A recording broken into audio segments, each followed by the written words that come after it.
Good morning. I'm Julie Pruitt, Development Director with Marlboro Development Team, and I proudly serve on the NCEDA Board of Directors, as Liz said. I am excited to be your MC today for our webinar 2026 Economic Forecast, and we are so glad that you're able to join us today. Before we get started with the program, I'd like to acknowledge NCEDA's annual sponsors, whose logos you'll see on the screen now. These companies and organizations support every component of NCEDA's expansive mission and our growing body of programs. We thank all of these sponsors for your generous support.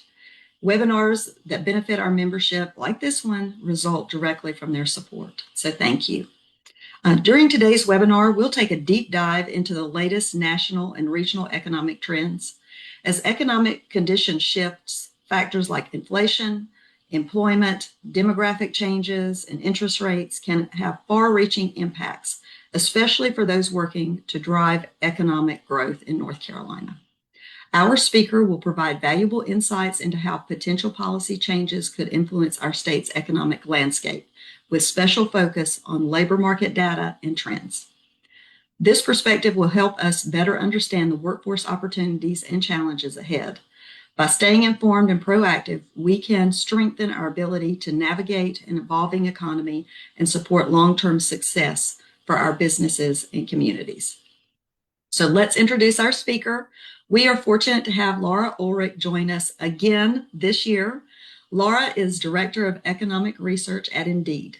She previously served 6 years as Senior Regional Economist at the Federal Reserve Bank of Richmond and 12 years as an economics professor and associate dean at Winthrop University. Her research focuses on higher education, labor participation, tax and expenditure analysis, and local economic development.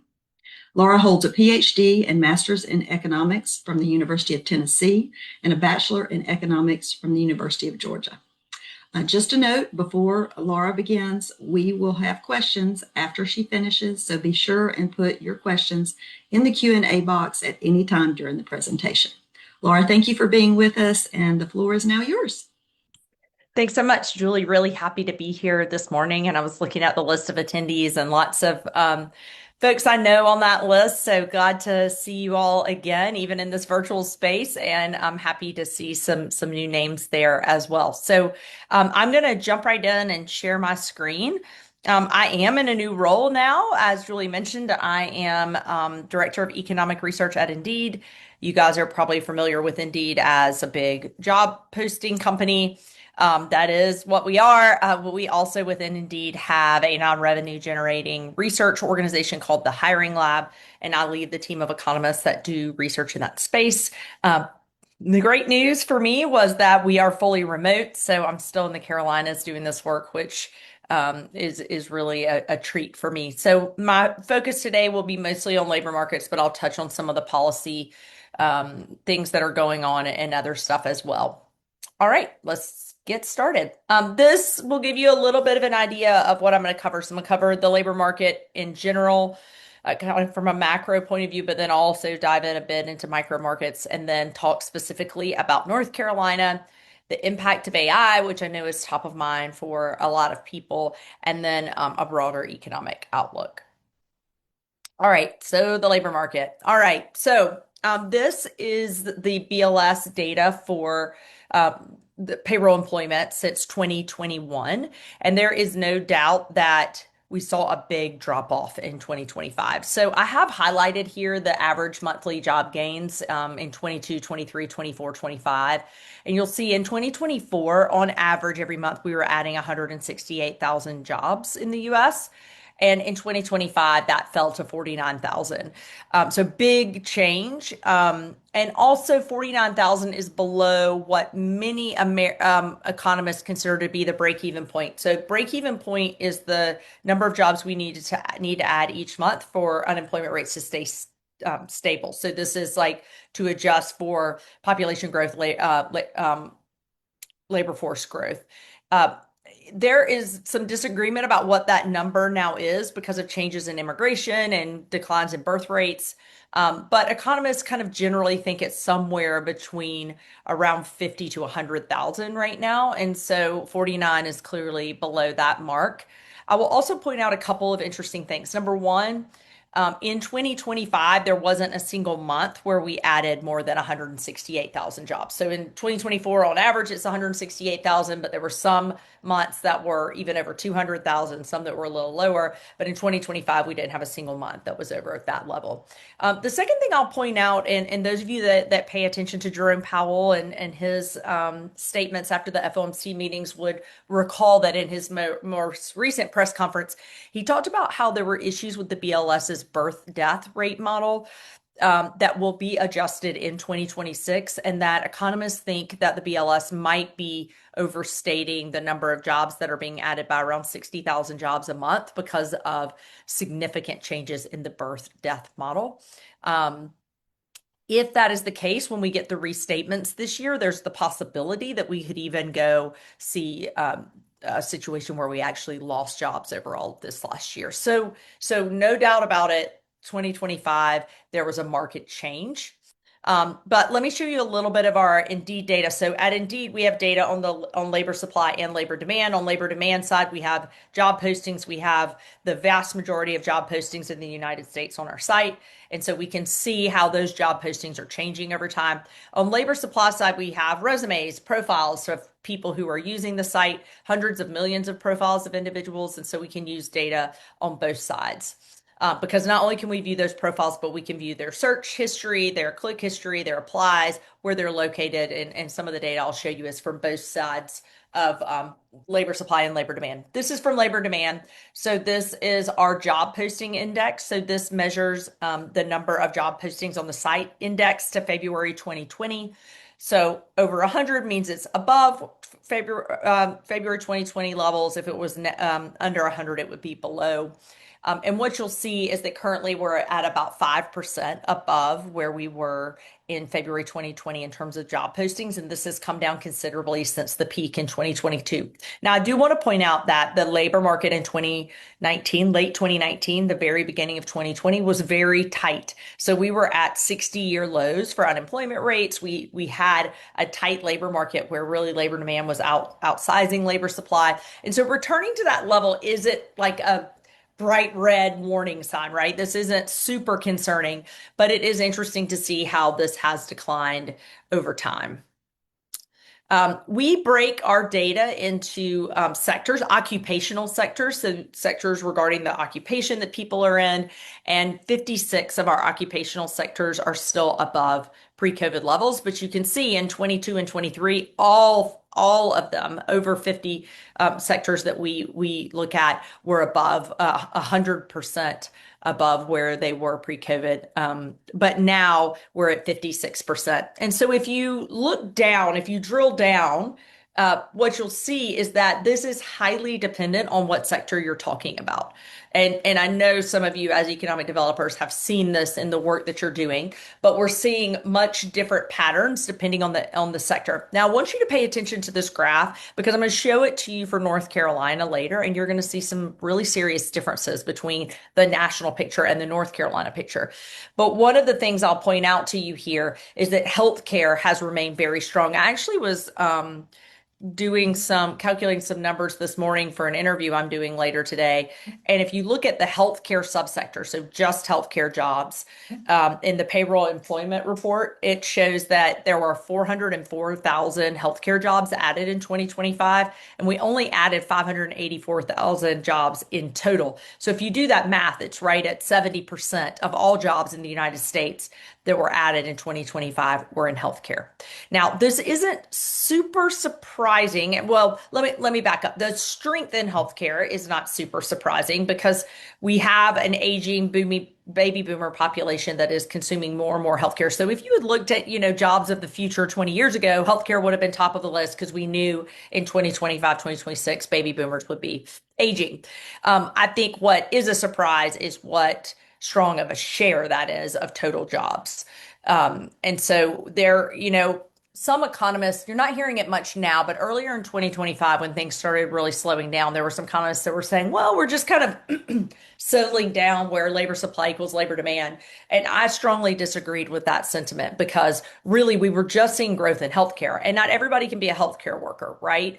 Healthcare jobs oftentimes require certifications and specific training and education. And so having that much, 70% of all jobs be in just one sector is not necessarily a great thing.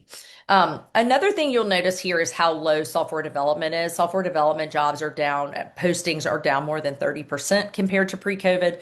But I also want to point out to you how much of a boom there was in the 21-22 period in software development and human resources. So there was this surge in tech hiring, which, by the way, required also a surge in human resource hiring to get people to be able to hire all these folks, a surge in hiring in some business fields as well. And now we're kind of seeing a bust in those sectors. So our team of economists do not believe these two things can be separated. We believe that part of the bust in tech employment right now is about this boom in 21-22. We believe a lot of companies overhired. And so the decline in job postings is very much about that. AI plays a role too. I'll come back to that in a minute. But we do believe that overhiring in 21-22 is a big part of this story. I will say too, before I go on, in general, on our site, what you'll see is that many of the business type of jobs postings have declined below pre-COVID levels, where most of the more blue collar positions have increased. I do want on this graph for you guys to pay attention to that green line, that production and manufacturing line. That's what's going to be quite different in the North Carolina picture. Wanted to mention remote work too. You know, there is kind of this feeling, I think, that everyone has returned back to the office and, people feel like return to office is done. It is far from done, in my view. We can track positions that have remote options, and certainly it's down a bit from where it was in 21 and 22, but it's stabilized really over the past 2.5 years, and it remains well above where it was pre-COVID. And so there are far more people now working remote, working from their homes than there were back in 2019, early 2020. We also just did a big survey called Workforce Insight Survey, and you can find this piece on our website, where we asked workers how they preferred to work. Do you prefer to work remote? Do you prefer to work a hybrid schedule, or do you prefer to work 5 days a week in office? The results were really interesting to me. One thing that was probably not a big surprise was the older workers preferred to work in the office, but it was interesting to me that the only demographics that preferred to work in the office 5 days a week were males 55 and over. It was the only demographic that preferred that work schedule. What was a big surprise to me was that the youngest workers, the Gen Z adults, did not prefer a remote schedule. They preferred hybrid pretty significantly. It was actually people about my age, kind of middle-aged workers, who preferred fully remote work. So I don't think this discussion is over yet. I think we're still going to be seeing some changes here, because if you think about how companies are structured, many of them are still led by baby boomers. They are led by men 55 and older, but that's going to be shifting. And there is a strong preference for people in their 40s, kind of the Gen X, early 50s, to have remote options. A lot of economists have expressed the current labor market as low hire, low fire. I agree with that. From a macro point of view, from a 10,000-foot point of view, we are in this world right now where hiring rates are very low. As a matter of fact, hiring rates are at a level right now that we typically only see during a recession. We're not in a recession right now, but typically when you see hiring rates as low as they are, we are. And we're also seeing very low quits rate. This is the quits rate. It's at 2%. It is below the 2019 average. It's much lower than we saw certainly during that hiring boom we talked about before. This is people voluntarily leaving their jobs. So this is people like I left the Fed this summer voluntarily, that I would have been included in the quits rate. It also could include people who are leaving for retirement. It is quite low, and layoffs are also very low, and it's actually right at the pandemic all-time low. This is data that I have to kind of, I won't say argue, but I have to kind of convince people this is true sometimes. People feel like layoffs are up, and that's because they're hearing about them in the news. And the reason they're hearing about them in the news is because it's big companies that we hear about, right? Like the big tech firms. But the reason it doesn't impact the macro environment very much is because no matter how you define, even if you're pretty generous about how you define the tech sector, it's only about 5% of jobs. And so it just doesn't impact the macro environment all that much. So from a macro point of view, we are in this very low hire, low fire environment, which means it's the probability of losing your job hasn't gone up that much. You know, the probability that any of us find out today that we're laid off from work is about the same as it was before. But what has changed is if you become laid off and you aren't in healthcare, it might be very hard to find a new job. I'll say healthcare and engineering because I'll show you some engineering stuff in a minute. It might be much harder to find a job. This also means that it's become much harder for entrants into the labor force to find a job. And this includes new grads. So there's been a lot talked about kind of how hard it is for some people coming out of college to find a job now. And so it is true that we're seeing a larger portion of the change in unemployment rates coming from entrants. So let me tell you what you're looking at here. The pink part of this bar is job losers. These are people who have been fired or been laid off from their employment. And typically, a large share of the change in the unemployment rate comes from this pink part of the bar. And if you can see, if you look back to 2023 and early 2024, the vast majority of the increase in unemployment rates that was occurring then was coming from job losers. One of the things that has changed, though, quite a bit is that the green and yellow portion of the bar, which are entrants, either entrants or re-entrants. What's the difference? An entrant, new entrant, is somebody that has never had a job before that comes into the labor force. This typically is younger people, and it typically many of them are new graduates from high school or college who are entering the labor force. The green bar is re-entrant. So this could be somebody that had a job in high school but then didn't work in college and now has graduated college and is re-entering. Could also be somebody that was retired that re-enters, or somebody that was like a stay-at-home parent that re-enters, just somebody that exited the labor force at some point and has now come back in. So these entrants and re-entrants are making up a larger share of the unemployment rate. That being said, many of you know my background is in higher education. My research is mostly in higher education, and I'm very concerned about us discouraging people from attaining bachelor's degrees. We're talking about how, new grads can't get jobs. This is not an encouraging thing for young people who are considering going to college. And it's really simply not true. So there are degrees where it has become much harder to get a job. By the way, my son that graduated in 2025 had one of those degrees. He's a data science guy. I'm going to show you that data in a second, and you're going to see it's terrible right now. If you were trying to get a job as a software engineer with a computer science degree, it's terrible right now. But I remind folks on the regular that if my son had graduated from college with a degree in nursing or early childhood education or civil engineering, he would have found a job probably with no problem at all. It is highly, highly dependent on what sector you're talking about. Also, I will say that prior periods have shown us that even if it's a little harder in certain times, and there's been other periods of time like this, 2001, around when I graduated college. I graduated in 2000, but that next year, 2001, was also a terrible year. That was the year Enron failed, Arthur Anderson failed, and then we had September 11th. It was a very rough year for new graduates. And the research on the topic shows that even if it was harder that year, eventually those people caught up and did quite well. So even if it has been relatively more difficult for bachelor's degree holders, new graduates to find jobs, they're still faring better than those without a college degree. All right, so let's look at some North Carolina data. So I told you I was going to show you the North Carolina version of JPI, and here it is. So this looks quite different than what we saw before. A couple big differences. Healthcare is still elevated above pre-COVID levels, but you can see it's not quite as elevated as it is nationally. And North Carolina didn't have as big of a boom during the post-COVID period in healthcare, which is interesting. Just kind of had this very steady increase and then it's kind of remained elevated. What is quite different, though, is the production and manufacturing line.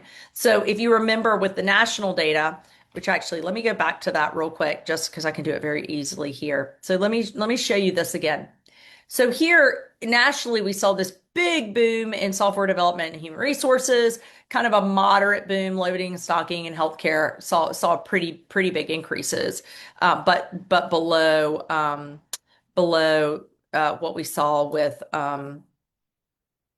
uh, software development. In North Carolina, you'll see a different pattern. You'll see that actually loading and stocking and production and manufacturing actually had booms that were just as large as kind of the more techie booms that we saw nationally. And production and manufacturing has remained quite elevated. You'll see a big fall off very recently in loading and stocking. I don't know what to read into this quite yet. I feel like we don't have enough data to know exactly what's going on there yet, but that is interesting and could very well be related to reduced imports coming into the United States at the ports. But production manufacturing is still quite high. The reason for that being different in North Carolina than the rest of the country is the type of manufacturing that exists in North Carolina. So a lot of the softness that we've seen in manufacturing is from large OEMs, large auto plants, and plants that are associated with the auto industry, and also more kind of traditional manufacturing that isn't like advanced manufacturing. So more, things that the kind of more traditional manufacturing that you would find in the Northeast and the Midwest. So manufacturing is still quite high here. If you look at particular sectors, if we zoom in and look at particular sectors, we can look at the top 10 and the bottom 10 in the state. And one thing you'll notice in the top 10, and let me tell you how to read this. So for therapy, and by the way, our therapy sector is everything from like occupational therapist, physical therapist, respiratory therapist, so any type of therapist job. So these are healthcare jobs.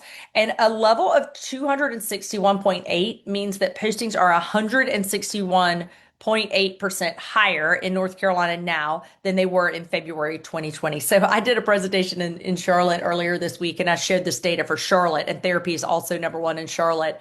And I was looking at a friend in the audience and smiling because I know his daughter's in school to be an occupational therapist. But I was also kind of smirking because my son's in school to be a data scientist. And you can see that is the bottom sector right now in North Carolina. JPI is 47.3. In Charlotte, it's 39. 47.3 means that job postings are down 53% compared to pre-COVID. So if you look at kind of the top and bottom here, one thing you'll notice is that in North Carolina, the top sectors are pretty much in healthcare, engineering, and construction, logistics, kind of more blue collar jobs, along with healthcare and engineering. And the bottom 10 sectors you'll see are more related to IT, data, infrastructure in that way. I will point out to you that scientific research and development, that doesn't show up on the bottom 10 in Charlotte. This is really driven by the Research Triangle. Those organizations have experienced brutal cuts from the federal government this year. And so they have pulled back on hiring in really significant ways. I haven't looked up that sector for Raleigh specifically, but I bet it is quite low. I would bet just looking at this data that it's the lowest in Raleigh. But you'll also see that in the bottom 10, we have media and communications, retail, hospitality and tourism, arts and entertainment. So there's been some sectors that have had quite significant declines. Now, all that being said, it's important for me to point out to you that North Carolina overall looks far better than many other states in the country. So if you look at from a national point of view, or look at the states, the states that have the lowest JPI, the first is Washington State. You may, if you know much about Washington State and Seattle, think about Amazon. It dominates Seattle. It dominates the Washington State market, and Amazon and the other tech firms that have kind of like organized around Amazon in the state. So they've been impacted very heavily by pullbacks from tech. And then California, Northern California has experienced a similar thing. One other thing we're able to track in our job seeker data, in our profiles data, is interest in jobs from abroad. You know, we have been trying to pay very close attention to immigration this year for obvious reasons in the past year. One thing that an interesting stat that I got from Carolina Demographics is that if in North Carolina, about 12% of all workers are foreign born. So there's a relatively high percentage in North Carolina of foreign born workers. Not as high as you would find in Texas or Florida, but higher than you find in many other states. And interestingly, over 20% of all children under age 18 have a foreign born parent. So this is a really high number, right? So North Carolina has been the recipient of immigrants. Now, the immigrant labor that comes into the state comes in kind of on both ends of the income distribution. So on the lower end of the income distribution in North Carolina, you have a lot of immigrants that are working in fields like leisure and hospitality, construction, landscaping. But on the higher end, you also have a lot of immigrant labor in the Research Triangle, at the German companies in Charlotte that are working as tech workers, engineers, professors at universities. And so North Carolina has had a pretty strong immigrant population over the years that has contributed to the labor force. Interestingly, in our data, we are not seeing a decline or really, there's a tiny decline, but it's like nothing to even mention in companies wanting to sponsor immigrants via visa sponsorship. So companies that have been willing to sponsor immigrants are still willing to sponsor them. However, what we are seeing is a market decline in interest from abroad. And so you can see here that, if you look back at the very beginning of 2025, over about 1.3% of all clicks on North Carolina job postings. So this is people going in and clicking on jobs on Indeed in North Carolina were coming from abroad. Now, 1.3%, it's not some huge number, but it's also not an insignificant number, actually. Because like I said, if you looked at particular jobs, this number would be much higher, right? So if you were looking at engineering jobs, if you were looking at scientist jobs, you would see a much higher percentage of clicks from abroad. Same thing on, like I said, kind of like landscaping, leisure, and hospitality. And as of December 2025, this had fallen to 0.8%. So a serious drop off. So this is something that will impact certain companies and certain roles that rely heavily on immigrant labor.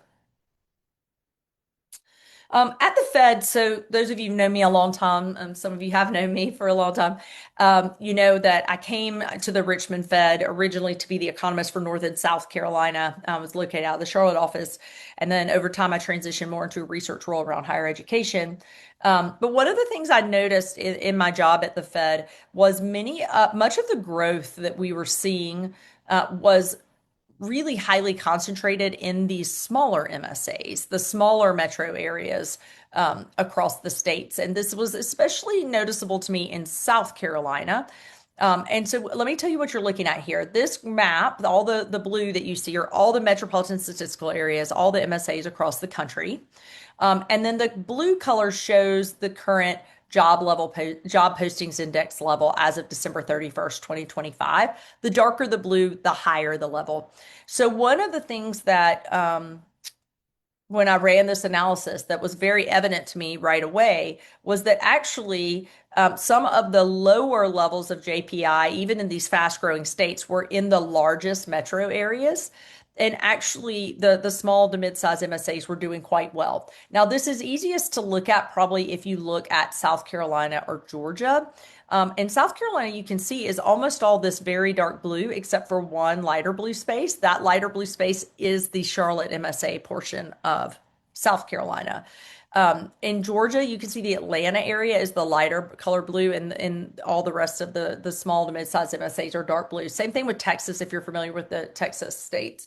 North Carolina is a little bit different. There's kind of a whole range of MSAs that are in kind of that middle blue color, which means they're doing well, but not as well as the darker blue MSAs. You can see Boone and Asheville are very dark there, and some of the eastern North Carolina MSAs that, quite frankly, haven't had really strong job growth in the past, have done better recently. Why is this? This is because these small to mid-sized MSAs tend to be more diversified in terms of industry structures. So if you think about, if you think about Charlotte and Raleigh, everybody on this call knows that Charlotte is known as a banking town, right? And everybody knows that Raleigh has a lot of life sciences and tech. And so those MSAs have kind of a reputation for those sectors, and this is true with other parts of the country as well, right? Seattle is known for tech, so is the Bay Area. Boston is known for life sciences, right? So there's different strengths in different places. Smaller MSAs, though, tend to have less of a sector that they are known for, and tend to have more diversification, including more manufacturing and a high percentage of healthcare.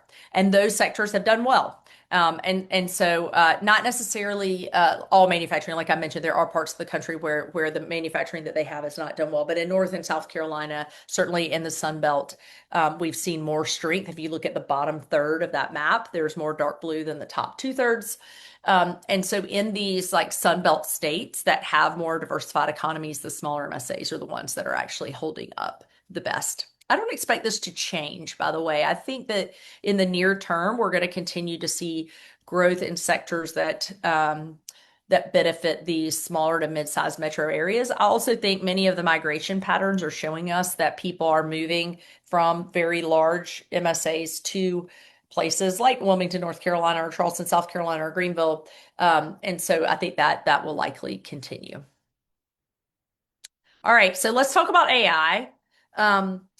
AI, I wish I had a crystal ball to know exactly what AI was going to look like even tomorrow, right? Something could come out tomorrow that I haven't seen before that could change my opinion on everything. But I am going to give you some insight into what we see and what we think is happening in terms of AI. And we do have some data, I think, that is unique, that gives us different insight than maybe many organizations would have.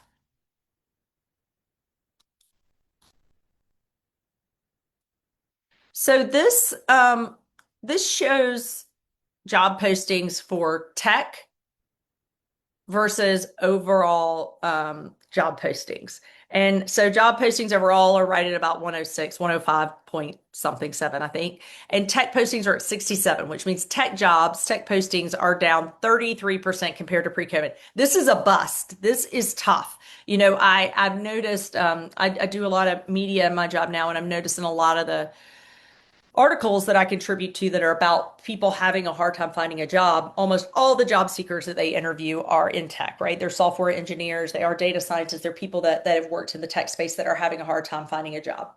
I mentioned before, though, that this sector had a huge boom in 22, 23. You can see JPI was over 200s. That means job postings were over 100% higher than they had been before COVID.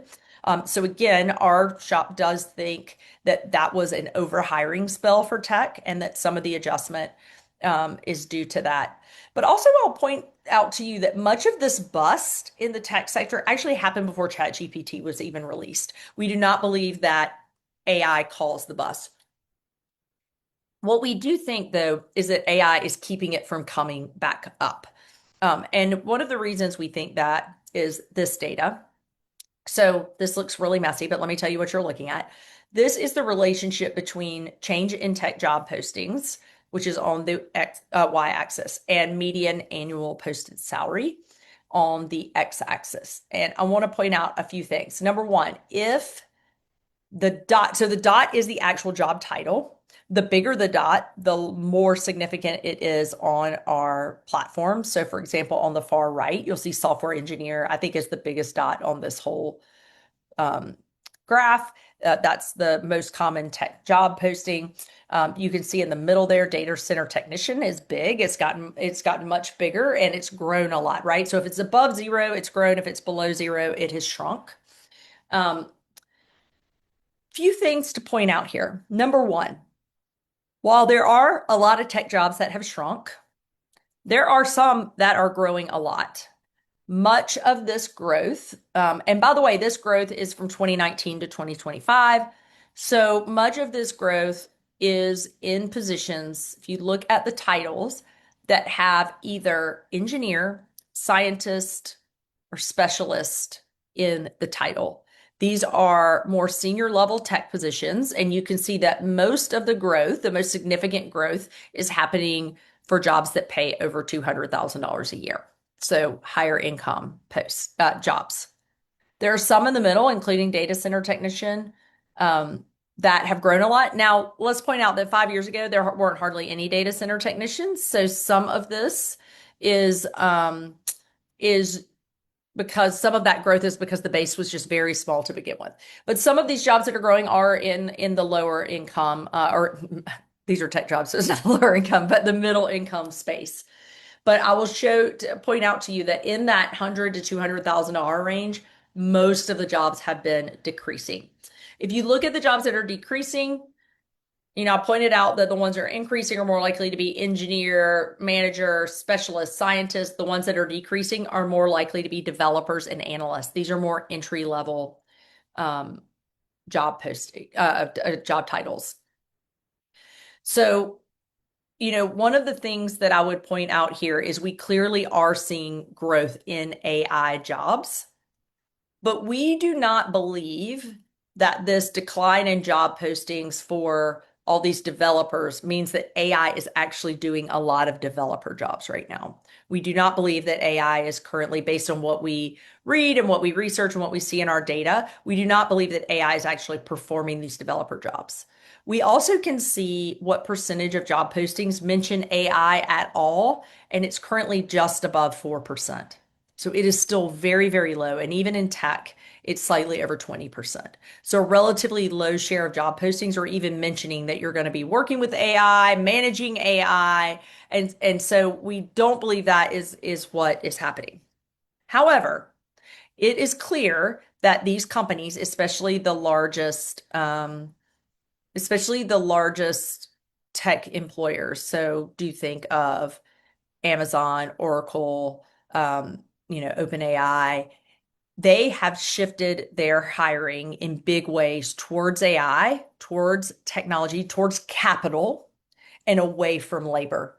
So companies only have so much money, right? They have to decide, and in macroeconomics, we talk about this a lot in graduate school, that there's a trade-off between capital and labor. You have to decide how many people to hire and how much capital to give them. Capital being like stuff, right? Equipment, technology, software, whatever, a desk, like whatever. It could be very tangible or intangible. Companies are clearly leaning more into capital in the hopes that AI is going to pay off and allow them to hire less labor. As they shift towards capital and away from labor, they have to decide what types of jobs to not hire for, and they're not hiring these entry-level jobs. That also works out well for them because the entry-level jobs, those workers can use AI some, and I'll show you some of the data on this in just a second, but they can use AI to become more productive, right? And maybe you need fewer developers. It's not that you don't need developers, you just need fewer. I do see a question here that's relevant to this slide where the question is, how are gig workers classified in terms of increase, decrease in jobs? These are job postings. So gig jobs are sometimes posted. So if they're posted, they would be in here. If they're not posted, they would not be. I don't know. Honestly, I don't know how often, actually, I can look at this while I'm contemplating it. I don't know how often like Uber would post a job. I don't know if that is something that you would actually see very commonly. Let me see. I can look at it and see if they're on our site. They are. They are actually. There's a lot of them on here. Lyft is on here, Uber's on here, DoorDash is on here. So yeah, if they are if they're on the site as postings, they would be included in our data. In the BLS data, gig workers are included. So the household survey, when you're looking at like labor force statistics, unemployment rates, the household survey would include gig workers. The establishment survey that does payroll employment, when they do the corrections at the end of the year, when they adjust and make all the corrections, it would absolutely include all the gig workers. The survey itself probably leaves out some gig workers because they are serving establishments. And so some of these gig workers, there might not be an establishment. Like there wouldn't be a DoorDash office in South Carolina for you to call, for example. So I could see in the establishment survey, maybe some of them get left out, but in the long run, they pick them up when all the corrections are made with the government data. Good question though.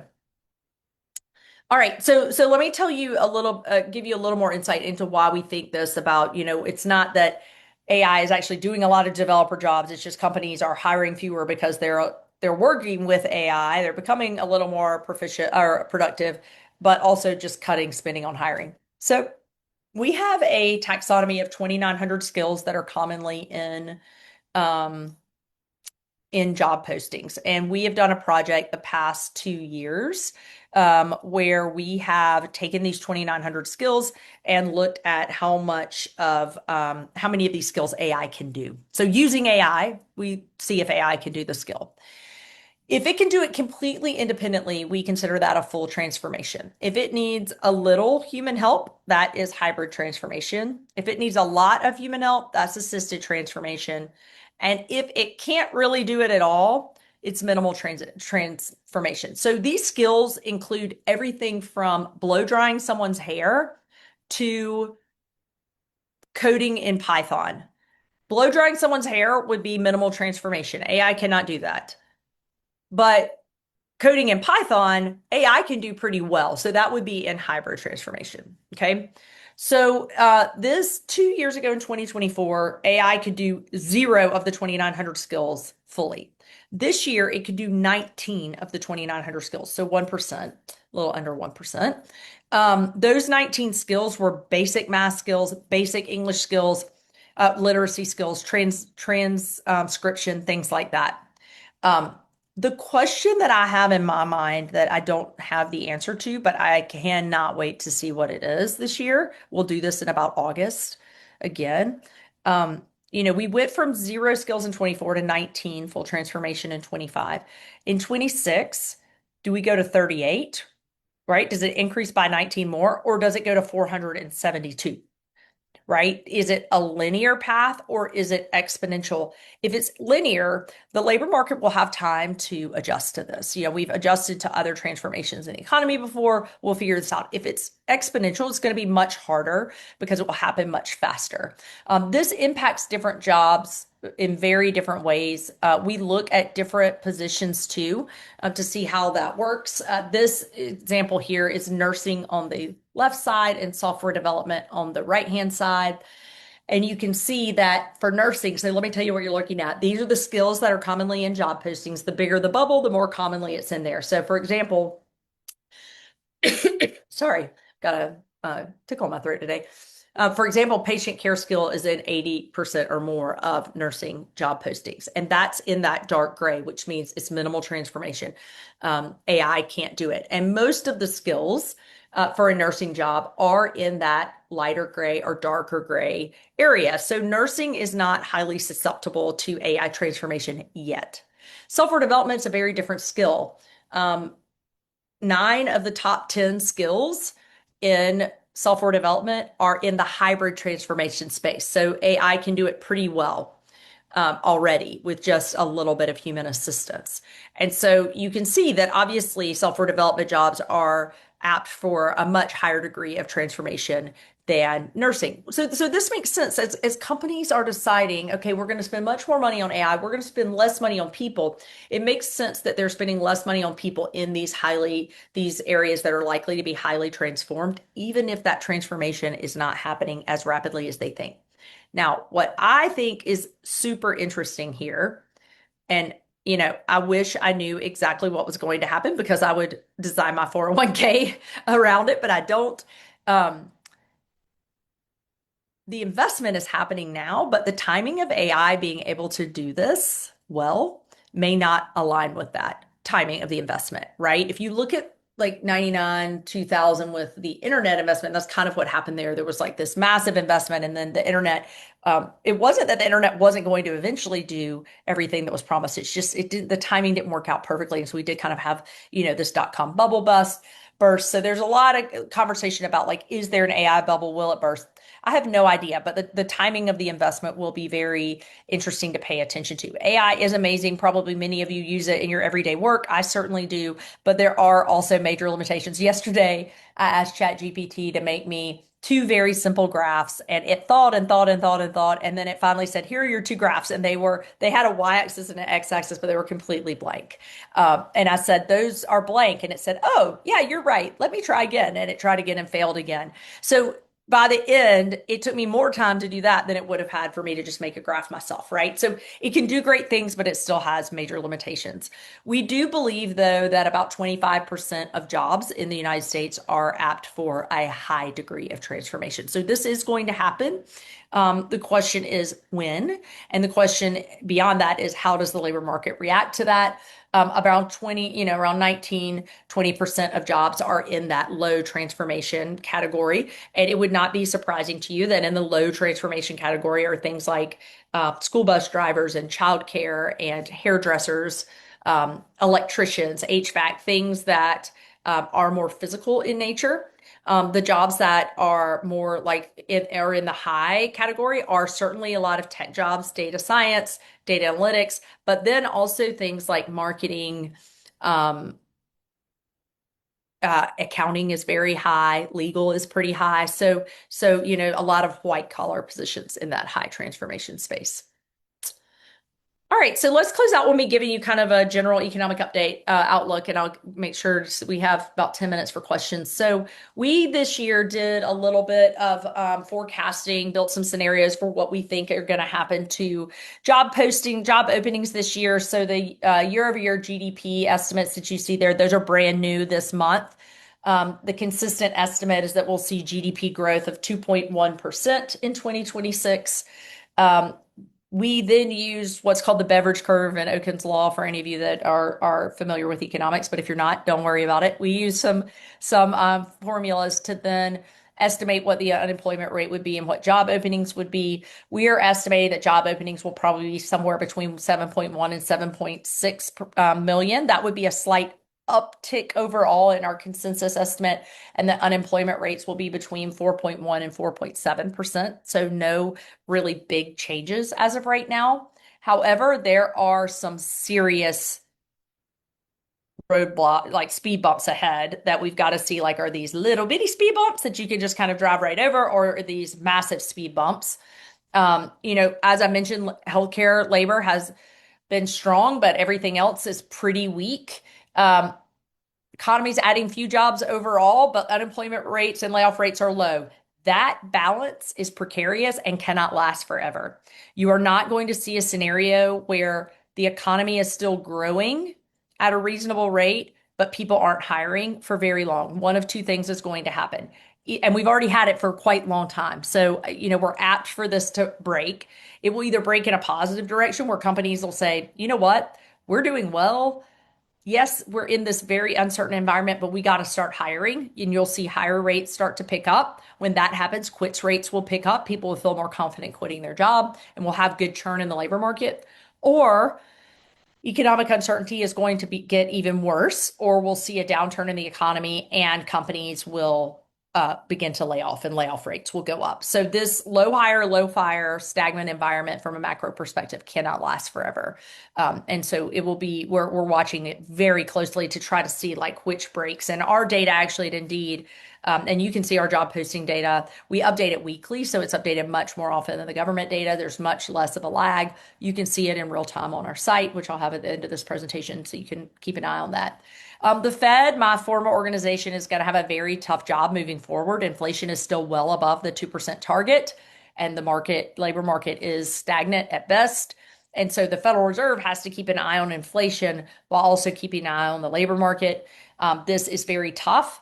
There also are, from my point of view, very concerning questions about what Federal Reserve independence will look like going into the later part of this year. And so that's something to pay very close attention to as well, because we want the Fed, there's all sorts of research that shows that to have the strongest labor market and lower inflation, you want an independent Federal Reserve.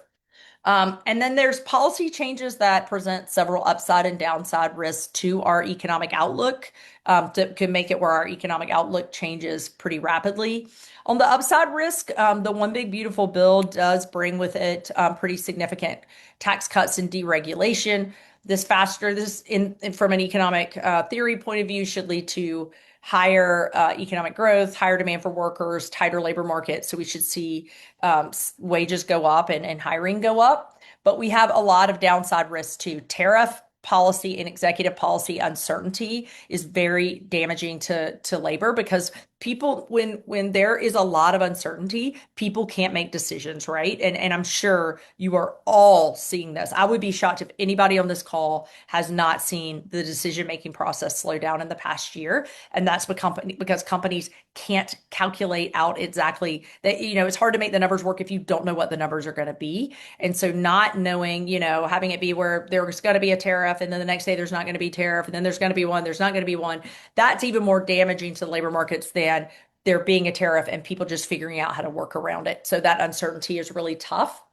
And this slows down growth, slows down demand for workers, and could lead to lower levels of consumption.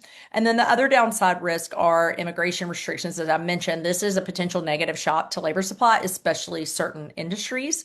And so in this case, we can see tighter labor markets and higher labor costs. So we're watching all of this really closely to try to fine tune our scenarios, our forecast for what we'll see later this year.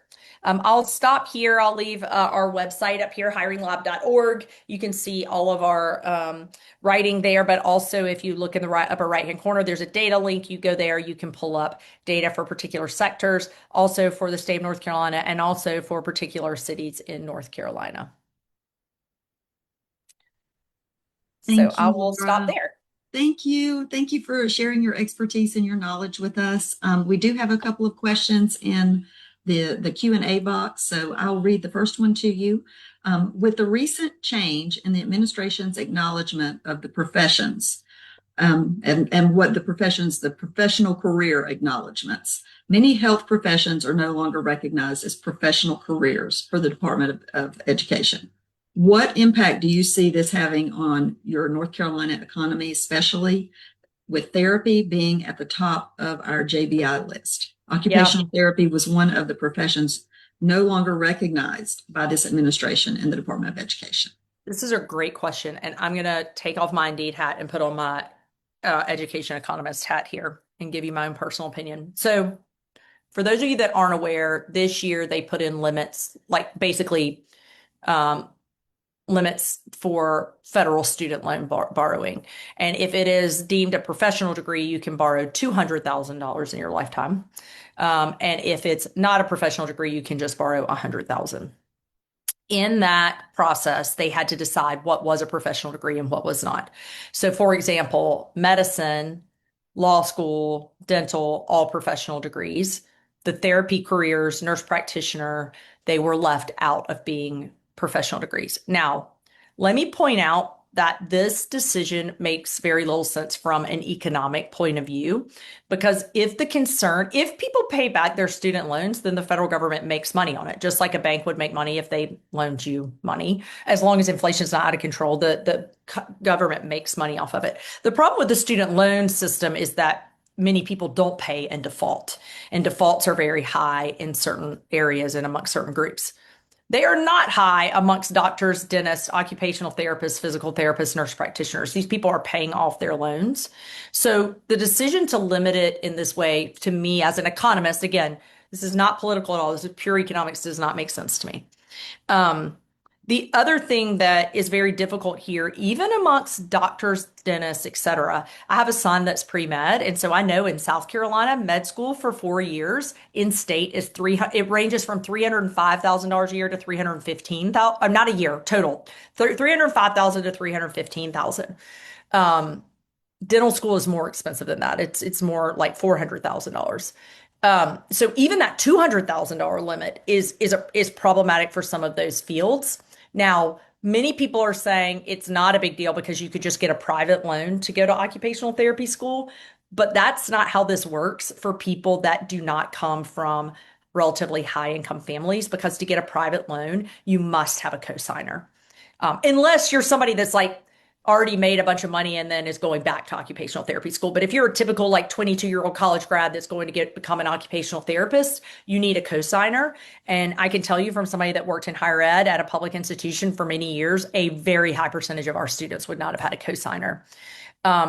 It's going to be interesting to see what happens because in my mind, there's no doubt that this is going to change the demand for these programs by students, right? If you're a student in college right now, if you're at UNC Greensboro and you're already taking out student loans as an undergrad, so you're already working towards that $100,000 max, and you wanted to be a physical therapist, your plans might be changed now, right? I mean, this is just logical that this is going to impact people. So I am concerned about it.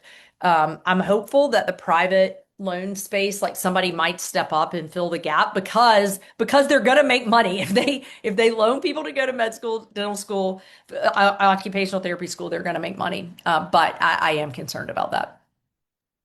Okay, thank you. Yes, I think we all are. Yeah. Second question, does your data show which occupations in North Carolina are showing strong demand without a degree? And what credentials or certifications, if any, employers are most frequently requesting? This is a great question. So one of the reasons I was hired at Indeed was to do research like this because of my higher ed background. So we are about to start doing a much bigger study on this, especially amongst newer grads. But if you look at the North Carolina positions that are the sectors that are growing, I'm gonna go back to that real quick. If you look at this, you'll see some of them in this list. So construction generally is not going to require a degree, right? Security and public safety, personal and home health, many of those do not require a degree. Logistics support, same thing. However, I will point out that some of these are not high wage areas. So certainly in terms of higher wage positions, there's strength in manufacturing, there is strength in construction, but we're about to do a much bigger study there.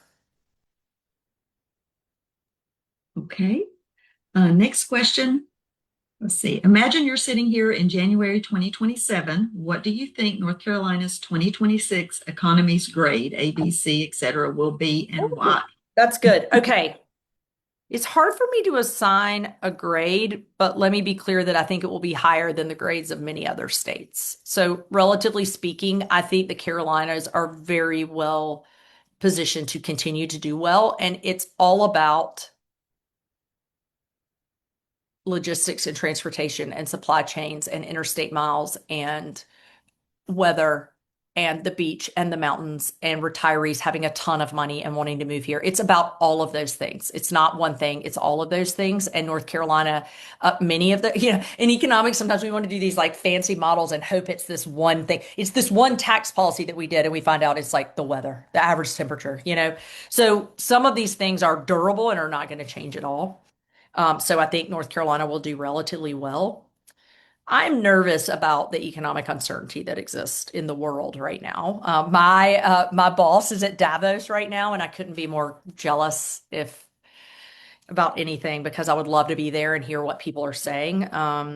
But there is just considerable global uncertainty right now. And so I feel like things are chugging along. The economy is doing well, but also when you have more than 50% of your consumption coming from just the top income earners, that feels very precarious. Because if we did have a stock market bust, if there was an AI bust, which could happen, I can't assign a probability to it, but it could happen.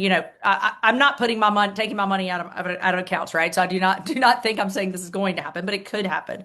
And if we had that, and you saw a pullback in consumption from the highest earning income earners, we could see some issues. So I'm going to say I'm probably going to give it around a B, but I think there are going to be many other places that have C's, D's. Awesome. Thank you. This one's from Ted Abernathy. Any thoughts about retail sales in Yeah. 2026? Hey, Ted. Good to not see you. But see your name on here.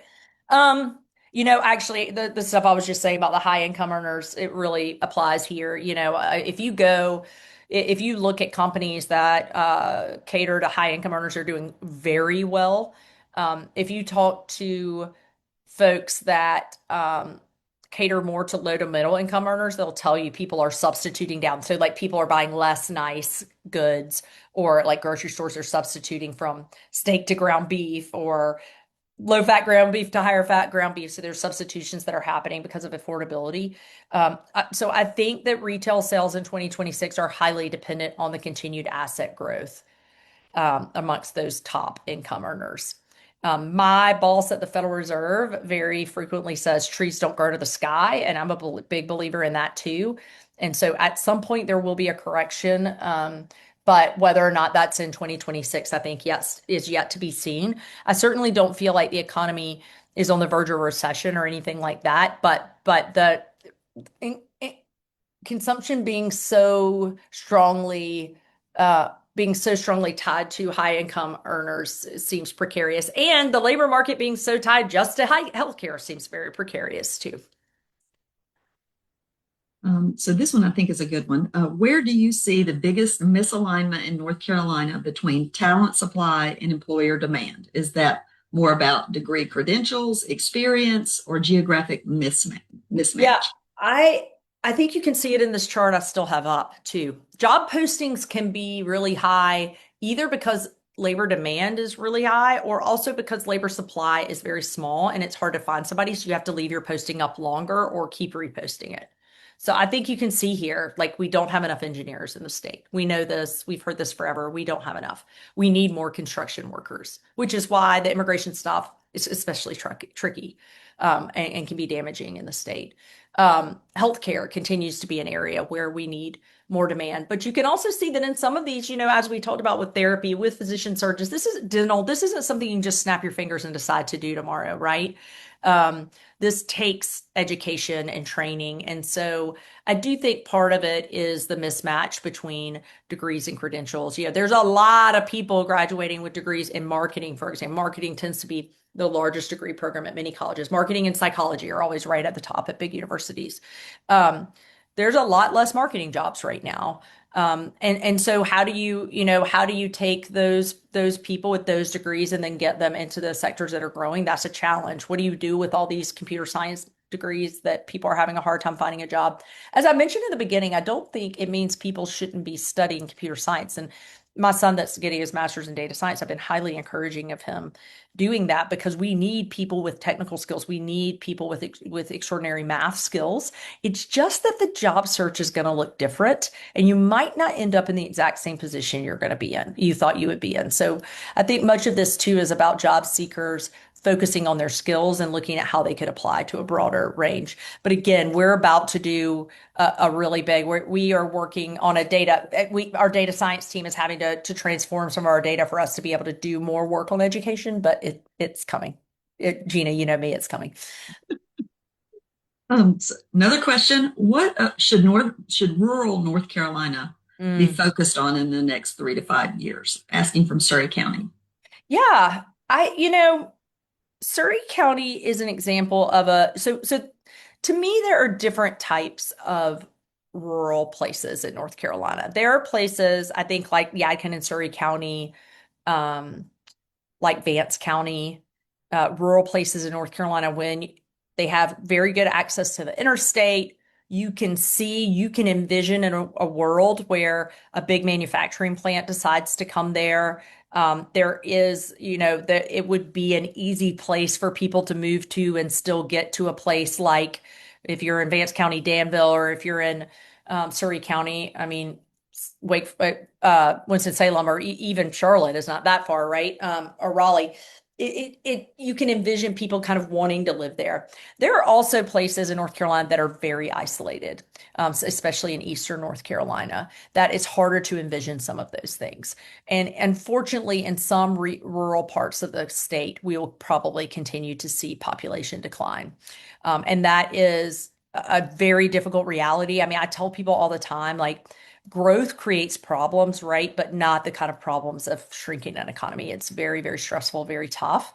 But I do think some of these other more rural places, and I think Surrey is probably one of them, are probably pretty well primed for economic development and growth. So I think thinking about how to bring companies there and thinking about the types of things. I know you guys talk to economic site location companies.